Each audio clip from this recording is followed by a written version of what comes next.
Elsewhere, former Ethics and Anti-Corruption Commission Director PLO Lumumba and a group of eminent persons have initiated a push for constitution amendment. Speaking in a press briefing on Sunday, the group says there are certain aspects of the 2010 constitution that need to be re-examined. They have also embarked on the process of collecting 1 million signatures to commence a popular initiative to have the constitution amended. Willie Lusige reports on the new attempts to entrench the office of the cabinet minister and that of the leader of the opposition in the constitution.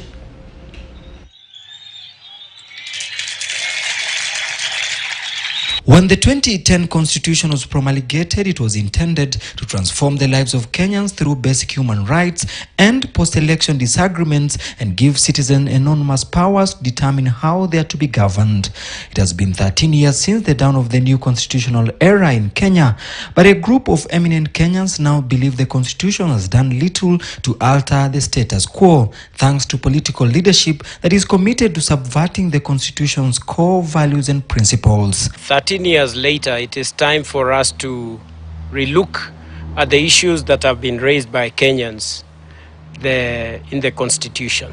It is only in order, it is normal that constitutions are relooked into 10 years after. Addressing the press on Sunday, coinciding with the 13th anniversary of the promulgation of the 2010 constitution and led by Pan-Africanist and renowned lawyer Patrick Loch Otieno Lumumba, alias PLO Lumumba, and environmentalist Isaac Kalua Green, a group of eminent persons has announced plans to kickstart a process of amending the constitution. Na hii leo tunazindua harakati au mchakato wa kubadilisha katiba kwa kuwauliza wananchi wa Kenya wajiunge nasi. On top of their list, one of the pertinent issue is on the structure of the executive. The team believes that the architect of the executive arm of government ought to be examined, changed to all-inclusive government, and embed new positions that have been created or will be created, included in the constitution, such as the position of the Prime Cabinet Secretary PCS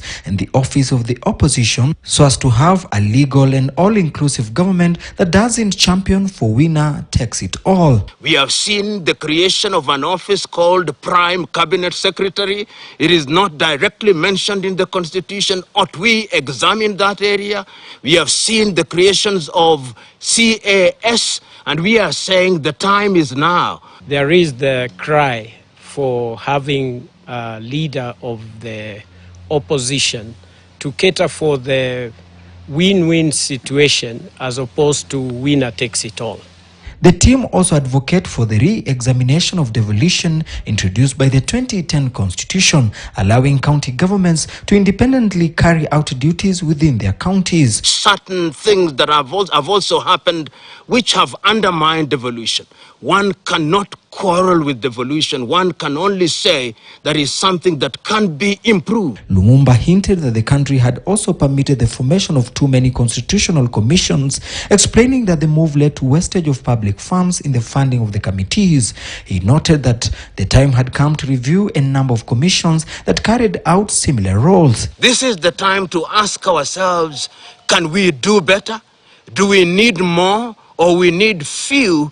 The team further challenged the country to relook into its alignment with the East African community and the African continent constitutionally due to new agendas such as uniting Africa, saying it is time for Kenyan constitution should also in a very specific manner be aligned to what is happening in East Africa and the continent of Africa. And we are saying that on a date to be announced, we shall commence the process of collection of signatures, which must be a minimum of 1 million in order to ignite the process of a popular initiative. The new push for the amendment of the constitution, if it will bear fruits, then definitely it will lead to an all-inclusive kind of a government where the opposition will have an official opposition office. At the same time, it will not be as usual where the winner takes it all.